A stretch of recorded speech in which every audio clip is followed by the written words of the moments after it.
Fufu banamanya batya nti nolina miliyoni 2 kwa account nga teweekubye kawoowo oyagala weekuba omukalafu guunye omuntu ayite wogala nti omusajja yeekubye akawoowo ate oyagala obalage nti 2 okyamuukirira olwova kwa agenda olwedde watandise dda ne mistakes zo abantu nze mulimu wana abantu bengena n'entunulira e Kampala omuntu agenda mu dduuka n'apangisa edduuka lya miliyoni 1 nga capital ina wa millions 8 muba mwasomera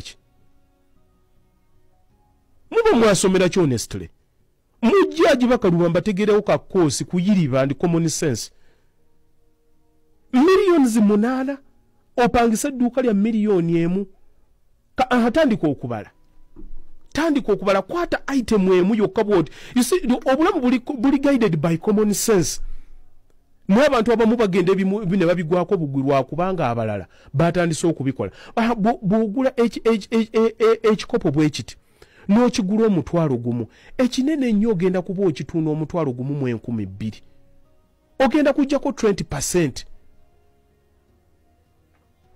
kujjako 20% ng'amagoba kakati gwe owe millions 8 tandika okukwata 20% gibalemu zibera sente mmeka 20% akisa mujimpe mwao 10 ebeera kinana that is 1.6 that is capital yenango omutunze mu dduuka ekitasoboka na 1.6 ojeko emu ogikutte ogiwadde landlord na buli lunaku okeera n'ovuga amafuta n'ogenda ku dduuka n'otuulawo okugenda n'okudda okozesa emitwalo 2 okola Monday to Saturday baleze kale ne bw'obala ennaku 26 tandika okubisaamu 26 emitwalo 2 obeera mweka emitwalo 5 mwena gigatte kamu eyo 1 million mu emitwalo 5 mwena osigazzaawo emitwalo 4 kati ku mitwalo 4 olina okulyako lunch mulimu ebintu nze ebigenda ne bikooya abantu and you see bw'obanga oyagala okukola business yogerako n'omuntu akuwa kye bayita reality check tuve mu kye tuyita fantasy nze mbirabye abaana babikola kyova olaba abaana abawala bali mu kibuga omwo naye amaduuka agaabwe gonna gali supported by sugar daddies mubalaba awo n'abeera ku makya n'agenda n'abeera mu bwati ne bwati biba forcing okugenda mu mbeera bwetyo kuba beeteeka ku kintu nga tebakirowoozezzaako tebamanyi ngeri gye babipimamu alina amuyamba ku renti alina amuyamba ku z'amafuta naye nga kyaliko tekiri realistic kati omuntu ngoyo gwogenda okusanga ng'agenda wali afune manerenda yeewoleyo miliyoni 3 oba miliyoni 5 bamuteeke kuwa ne Uganda bakuteekeko 30% manerenda obwo kibenye agenda akiteekemu dakiika 2 no warrant amukime no wagundi amukime islack of kubala ebintu mu butuufu bwabyo obibuulira abantu nga tebabitegeera ate babiremerako nze nakugambye nina wenkugambira nti genda ojje omuntu singa okedde leero njagala nze mutunulire examples zange zenkozesa zoba ostikingako gwe okumaking eyiyo singa nkeera ku makya n'enzimba ekizimbe kya miliyoni 3 ku miliyoni 3 n'entuuka nga ntiteesemu miliyoni 2.5 ekizimbe kye miliyoni 3 kisobola okumpa miliyoni 3.5 mu renti naye ngenda okubalamu nga miliyoni 5 bwe natandika okuzisonda zigenda kundiira omwaka gumu oba n'ekitundu awo bwe neewole miliyoni 5 gabeera oke kuba miliyoni 5 ago bwenga kwata nenga kubirira nemmala ekizimbe kino kisobola okusasula renti oli kisobola okusasula kalooni kali ate miliyoni 5 bw'ozitwala si kizibu nti nno bagenda kuba ddala bakusaba na miliyoni 3.5 naye ekizibu ye muntu n'agenda n'atandika n'agenda n'azimba ekizimbe n'akiteekamu miliyoni 15 olw'okuba ettaka lyali lya miliyoni 15 ebyo 3 ate n'adduka mu banka bamuwole 2. That's a blunder. okusinzira ku kicho olwanirira okubeeramu ogenda kukikwata ogenda okifune ogenda okukimalirizanga because the house always win kasitoji bo obawa omukisa bo tebajja gana zikuwa ate era bajja zitunula nti n'ekizimbe bwe kikulemera bajja kutwa tebalina bakuyita ekyo nkikuddiramu si baana bajja jjaabo. You have to look out for yourself. Bino gwalina okubyerowooleza nga gwe omuntu. Sentonga agambye abalaba mu kibuga mbakubye nnyo naye abali mu kibuga bakimanyi it's reality. It's reality. Kozesa kyolina ofune kyotalina. It's reality. Ekyo at least mmanyi mujja kukkiriziganya nange okujjako nga mulina kyemwagala okumbuuza ku loan. But I just want people to go slow when it comes to loan. Take it when it is absolutely necessary and when you have made all the mathematical calculations okulaba nti no olina base emala already okubanga ogitwala. Bw'oba olina business yo already ekuwa millions 5 osobola okusasula 2 esatu tezikukaluubiriza naye ogenda kutandika kipya ogenda kujja wano ogambe nti no Haji kino yakitusomesaako ne kino nakiwulirako nga business yonna emaze kugenda bamaze kutwala nnyumbayo abo nakugamba bajja beesesa naye nammwe mutegeere ffenna tubeere mu win-win situation. Bajja kukola naye ate tetweteekerawo mbeera nga tulowooze nti nno be balina okuba nti nno batutegeererera nga be batusaasira. They are in mu business nabo kubanga bakola. Therefore buno obuvunaanyizibwa bugenda kubeera nga bwaffe. Looni gyewale bwebanga ogenda kubanga okozesa ettundutundu ddene nnyo. It should be 20%. Ate business ze mugenda okukola ekirala kyembadde ngenda okubagamba ddala wano e Uganda mistake abantu gye nabalabi gye batategeera bulungi. Abantu wano tebatutunulira expenditure. Abantu wano tutunulira abantu nga bakola businesses naye nga balina ababa sponsoring. Wano e Uganda balina ba sponsor abantu. Tukola abantu ebintu bye bakola ne batudumya ne batukozesa ensobi. Capital omukwate ngo omutunulira omanye nti ku capital no bwe muteekamu kuba ebintu by'oteeseemu at least bibalire nti no balina kugulako 30% mu mwezi otandika okubalamu amagoba. Let us be realistic. Otherwise nze ndabye nnyo abantu ddala wane ekizibu kye tulina abantu wane e Kampala twagala nnyo okwepampalika. Twagala nnyo tuwulye buli kizimbe ekipya kye bagguddewo nti nno ninako edduuka bye mwagala ebyo okulaga mikwano gyammwe. And those are the mistakes ze mulimu ezibatwala wano ne peer pressure. We nali wano nkola ka video nabagamba abantu mutunuulire nnyo biki ebitwala ssente zammwe. Mutandise okukola naye ng'obulamu bwammwe bwonna mukolerera bagagga. Mukolerera kusasula renti. Gwe gamba gwe n'obeerawo ng'omwavu buli ddakiika okolerera ssente z'okuzitwalira mugagga buli ddakiika. Sente kuba yo mugagga talinda renti waaba amwagala. N'otandika okwewola ewagundi lwakuba ayagala kuba ku kizimbe kya bbeeyi. Nga naye by'otundiramu tobirina. Nze kyekibankyayo abantu nti njogera ebintu bino nga njogera mazima ne babitwala nti nduulu oba olulimi lwange lubi. Naye ng'ate omugagga akifunamu tajja kigamba. Kubanga abagagga bategeera nti nno bakwata ne bainvestinga zo assets zaabwe zirina kubanga zibakolera. Kati gwa kyakuba mukono okolera mugagga. Mwagaana okutegeera akakazannyo nakalwana nako nenkavaako. Kati bo ne babeerawo nga babakozesa era ky'ovola bamugenda ne looni ne muzikwata ne muzijjayo ne mukola mistakes zammwe bo ne batwala.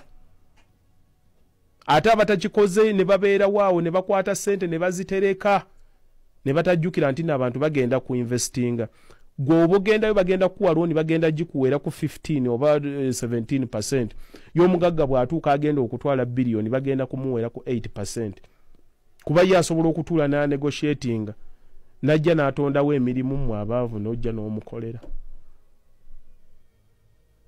The unfairness eri mu nsi senga omuntu atuula butuuzi n'atandika kugenda ng'agirowoozaako bulowooza bw'ati buli omu yalirwanya okuvaako mu bracket ya wansi agendeko waggulu naye eyo togenda kutuukayo nga tokyusizza ngeri gy'olowooza.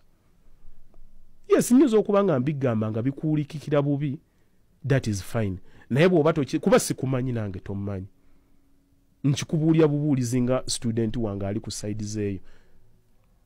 Sina gwenduulira, but these are facts. Sinze mbadde mu kibuga muno, mmanyi abantu bali omwo buli lunaku bayiriba ava wakana alekawo abaana b'omukozi n'abalabira ne babasuna ne bakola ki asiiba mu dduuka, sente tezivaayo, pressure za looni ne zibeerako, naye nga zonna we bazifuna talina kiyali kimuuvinze.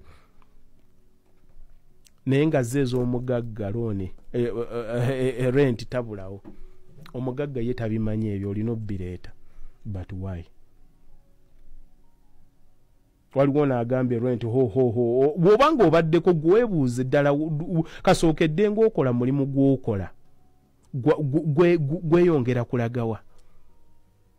Bw'okuba nga tegulina gye gulaga ddayo orivisinge. Omanyi abantu tebamanyi kwasessinga income ne outgoing. Omuntu ayinza okubeerawo nga tabala mafuta gaavuga kugenda mu tawuni nti okugenda n'okudda njo kyawe emitwalo 3.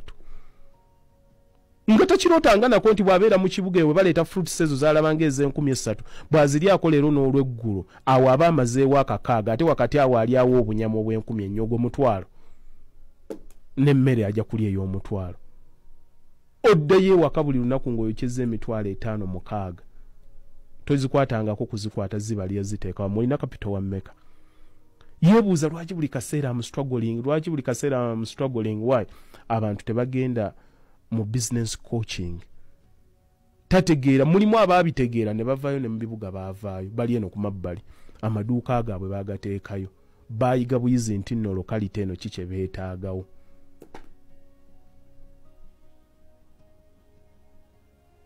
Okitegedde kati ekyo ki I want to talk to you about, you need to trust. Ngenda kubadduukako bannange, nja kubasaba mbasiibule nga mbajjukiza ndowooza kusama obudde bwaffe bwebu nga bwe mbajjukiza nti nno ng'ennaku z'30 tugenda kubeera ku 4 point. Abantu tiketi zaffe zibalaze mbeeyanza nnyo. Mulimu n'abantu ab'ebweru, method of construction, waliwo abantu ab'ebweru mbeeyanza nnyo abagulidde abantu baabwe tiketi zino. Mwebale nnyo, mwebalire ddala ennamba kweziri kuno bedda abakuba ne mugula tugenda kusinkanayo okujjako kye twateesewo. Tugenda kutandika saawa 7 tugenda kubeera tukola kye bayita networking. Tugenda kubanga tukola 1-on-1 abantu tubenga tumingolingako. Mwabagenda okujja nga mulimu ebyokuzimba mujja kubanga muntuukirira. Abalina kaadi zammwe eza business temuzeerabirayo kuolwo mujje nazo tugenda kuba tuzigabana okuva ku saa 7 paka saa 8 tugenda kubeera mu networking. Buli omu amanye munnenze enkola kino tubenga tuwanyisa atannaba kubanga okubisa kaadi yo gikubise. Bwe tuyingira saawa 8 tugenda kuba tutandise ekintu kyaffe. Bwe tunaatuuka ku saawa emu tugenda kutandika 1-on-1 tubenga twogera n'abantu. Tujja kugezaako okubanga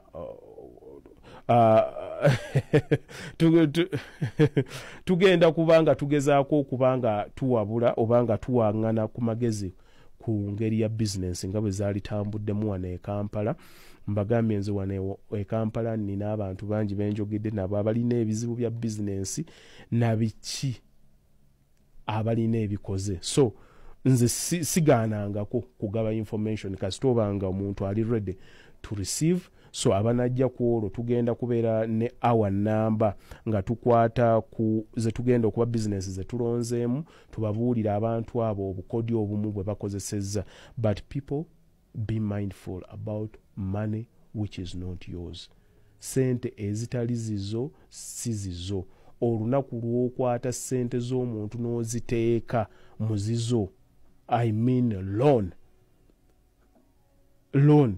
Manya nti olina olina effumu lye weefumiseemu ly'ogenda okuba ng'olwanagana nalyo. But before you do that, make sure that you understand it. Muve ku peer pressure. Let us try not to impress people. Tuleme kukola bintu nga twagala okubikolera mu kudduka okw'amangu. Nabadde nkoona ku mmwe abacorporate mwegendereze nnyo.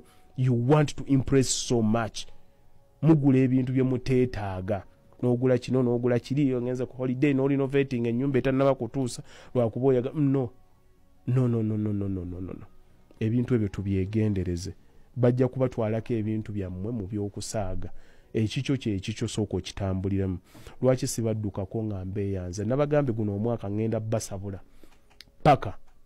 paka era ngenda kukomawo ku Sunday eddako tukwate topiki yaffe egenda okuddako nga bwe twetegekera ndowooza eyo egy'okusembayo then tugende ku show so esembayo nnyinza okuba nga gye ngenda okubasiibuliramu omwaka guno ate omwaka oguddako simanyi ddirwe ngenda okuba nga nziramu okuba nga njogera nammwe awo nabagamba nyinza okukizaayo ku mwezi naye wano nga guggwako njagadde vibe yammwe nsooke ngikwate ngitereeze mwetereeze kubanga tugenda mu mwaka mupya new year new thinking birowoozo bipya kyova Rose kali wakakoze otya wakateseeko new year new mindset twagala kulongoosamu twetegekera nnyo omwaka nga gugenda okutandika tulabe ensobi ze tukoze mu guno in fact ku topic oluddako bye ngenda okuteekamu njagala tu revisiting ku nsobi ze tusuubira nti tukoze omwaka guno ate era twetegekedde tutya okubanga tuyingira omwezi oguddako tukole resolutions ezigenda okubeera long lasting tuleme kubeera na February resolutions abantu tubitandika tugenda kukola bwe kityo naye mugenda okumaliriza nga mu February mwabivaako dda tukirwaneko kireme kubeera bwe kityo mbaagala nnyo nsaba Mukama Katonda abankuumire mbaagala nnyo mwenna benkoonyo olwaleero ddala bannaffe abalogo mbasaasidde nnyo era ntuusa okwetonda kwammwe gye muli munansonyiwa eddogo sirikkiririzaamu nammwe nsaba Mukama Katonda abasaasire